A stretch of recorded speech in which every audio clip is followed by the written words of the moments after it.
Hi, friends, welcome back again for a brand new episode. This time, my review and my final conclusions about Toro Purom that we have right here by Maison Alhambra. This is actually my second bottle, and what does that mean? It means that I really, really like this fragrance. And it has become like in my, let's say it this way, in my top 10 or even top 5 best or most favorite Alhambra fragrances. And by the way, this is the second video that I made for this fragrance. In case you missed the unboxing and first impression video, you will find the video down below in the description box where you can watch the detailed unboxing and detailed presentation and the first impressions of it as well to get other ideas about it. So yes, as I said, this is my second bottle. I really like this fragrance.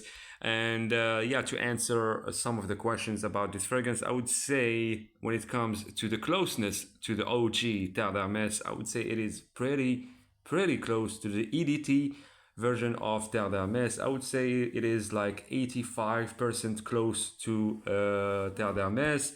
So yeah, you can definitely call it a clone of that fragrance, a good clone of it, especially because it comes with an amazing price tag, very affordable. You can get this fragrance for like between $14 like until $20, depends on the seller, it depends on the seller or where you get it from.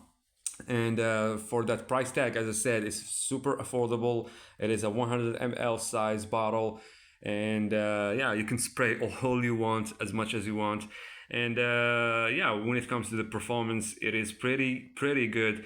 Alhambra fragrances had been getting some backlash from some people because of the performance of some of their fragrances. I kind of understand that because a few of the fragrances from Maison Alhambra are not really super long lasting, and they kind of, yeah, they don't have the best performance. But there is a few ones that have a really good performance, like for example Jean Lo Immortal by Maison Alhambra, or even Toro Purom, which took me by surprise, to be honest with you guys, because I didn't expect it to really be a good performer kind of fragrance, especially for that price tag, as I said. And yeah, I personally get like 8 hours, 9 hours of longevity of this fragrance. It projects for like a few hours too, like I would say, yeah, 2 hours, 3 hours. I can even still smell it after that. People can around me can still smell it after that as well. And it is one of my most compliment getter fragrances, especially when it comes to Maison Alhambra. And yeah, once again, to talk about the differences between this and Terre d'Hermès, the quality, when it comes to the quality, they are pretty close. So it is not so bad. For that price tag, it is quite surprising, to be honest with you. The presentation also is not so bad. It's a pretty bottle. It's pretty chic, pretty cool, pretty modern. It has this shade, this color and shade type, just like Terre d'Hermès.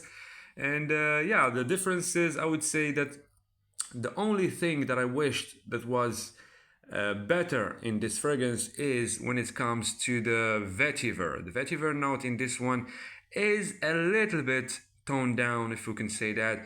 I'm not gonna say watered down, but I would say toned down. It is not the same vetiver that you get in Terre d'Hermès, but when it comes to the quality of the scent overall, they are pretty similar, pretty close to each other. But as I said, I wish the vetiver was much better, especially that the vetiver is one of the most attractive and the most, yeah, we can say like one of the best masculine notes that give a character to the scent, and a note that has a lot of fans, if I can say that, including me. So yeah, I wish the vetiver was more prominent, more present, more dominant in this fragrance. But still, it is not so bad. I still get that earthy accords, that the dirty orange, those woody scents, and they are really Maison Alhambra. They really did an excellent job with this one. And well, let's say it this way: Toro Purom by Maison Alhambra is a much more mass appealing much more acceptable fragrance for a lot of people, for a larger crowd, because Terre d'Hermès is a little bit more mature, on the mature side, and this one is also mature, but still I would say it is a little bit less mature than Terre d'Hermès. So yeah, maybe younger guys can try to wear this one and see if if it suits them and if they like it. So yes, I guess I covered everything in this review. I'm sorry if this review was a little bit late. I tried to upload it sooner, but I never really had time. There is a lot of things going on, and there is a lot of videos that I filmed and haven't had time to post them yet, especially that I had some trouble with the camera. And yeah, now I'm just filming with the phone. So yes, I hope this review was that I covered everything. And yeah, if you missed the first video unboxing and presentation and first impressions, you will find the video down below in the description.